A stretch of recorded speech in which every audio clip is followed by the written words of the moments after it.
Harley-Davidson wants to sell over 100,000 electric motorcycles by 2026. That's a ridiculously ambitious number to shoot for, given the current consumer demand for motorcycles and an overall unconvinced market on electric vehicles. Last year, Harley-Davidson spun off the Livewire brand into its own company, and of course, people took it as a waving of the white flag by Harley, admitting defeat. This is far from the truth, and it's in fact one of the best things I think Harley-Davidson could have done with the Livewire brand. Let me explain. Let's take the whole idea of the Livewire being expensive, the bad target marketing, and the existing Harley consumer base shunning anything electric. Let's take that out of the equation. And of course, people loved Livewire once they actually rode it. But anyway, Livewire had multiple first-generation product issues going on, including a branding issue. Livewire was created and directed under the legacy Harley-Davidson name, so moving forward, it was spun off into its own company called Livewire One. Now, here's where Harley took it a step further. Livewire has the potential to be the leader in EV motorcycles within the next 10 years. Now, keep in mind I say 10 years, people. This isn't going to happen tomorrow.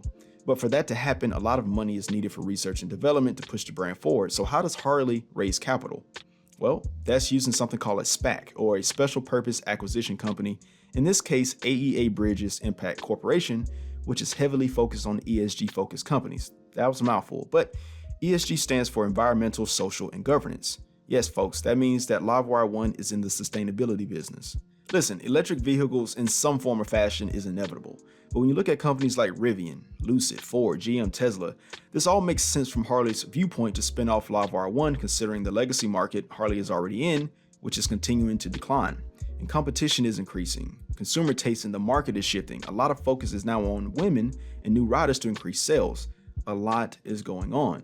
But with this SPAC deal, Livewire One is valued at $1.8 billion. But that amount is nothing compared to the automotive EV makers like Rivian with the $80 billion valuation. And don't even mention Tesla. But this is something that every leader in their respective market is dealing with. How do you maintain the market you're already in and also pivot into new markets effectively? This is a way to do it. But people can say all the negative comments they want about Harley-Davidson, but from a strategic and financial perspective, they're getting a lot of positive looks. When this deal goes through and the initial public offering is finalized, Livewire One would be the first and only electric motorcycle company to be tradable on the stock market. Yes, that means you can also own a portion of the Livewire One company. And also, of course, the same way you can invest in Harley-Davidson Inc. if you like. It's a publicly traded company. Harley-Davidson will keep 74% control of Livewire One's shares. Zeiss will be chairman, also the CEO of Livewire One, and Gina Goetter, CFO of Harley, she will be the CFO of Livewire One. The nearest company I have in mind with a similar structure like this is Tesla. I've said before that Harley-Davidson is looking at what other businesses are doing outside of motorcycles to position themselves better. This is one of those plays, and if you look outside of riding your motorcycle from a consumer perspective and seeing this from a business perspective, it has ridiculous upside potential. I'm telling y'all, this should not be downplayed. This is bigger than simply selling electric motorcycles. And another way to view this is from a long-term perspective and not 1 or 2 years. As the EV market matures, more companies will enter, and there will be some that are already at the top, collecting rewards of groundwork that they laid years before. Again, part of this equation involves branding and removing Livewire from the legacy Harley-Davidson, which was controversial but a critical step. CNBC used the word autonomy to describe this, and I have to agree that it is critical for Livewire to have that. This could be a lesson learned from Harley-Davidson previously owning brands like Buell and MV Agusta. The autonomy wasn't there, which certainly played a factor in Buell's failure. There is a case to make that if Livewire One continued to operate under legacy Harley-Davidson, it would fail entirely.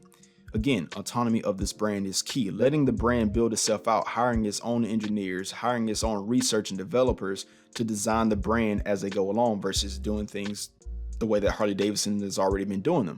These are two different companies. There's plenty of data to back up companies spinning off from their parents and doing better than if they had not. Also, again, Harley-Davidson is going through its own troubles as it implements its hardwired turnaround plans. They're losing about 5 to 10% of sales every year on end. Not to mention, COVID put a big damper in the overall market. In 2019, Harley-Davidson sold 218,000 motorcycles and only 180,000 in 2020. That's a 17% decrease. And having Livewire straining the company's financial statements even more, and its capital, doesn't help either. So what do? You spin the brand off in the bottom stages of the EV market, and you raise his own capital for his own R&D. Straight up, other manufacturers in this space better be paying attention to what Harley-Davidson is doing and take notes. Just because Livewire is its own company and has autonomy now, That doesn't mean that it's left out to dry. It still gets the benefit of Harley's manufacturing and Harley's structure, their distribution ability, and also Kimco, who is in on this deal as well.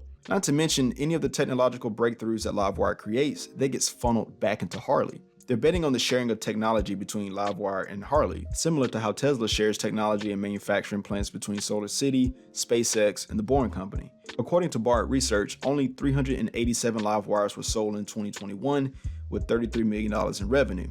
That's less than 1% of previous sales of gasoline-based Harley-Davidson motorcycles, which is in the 200,000s. So again, Harley-Davidson is shooting for 100,000 electric motorcycles generating $1.7 billion by 2026.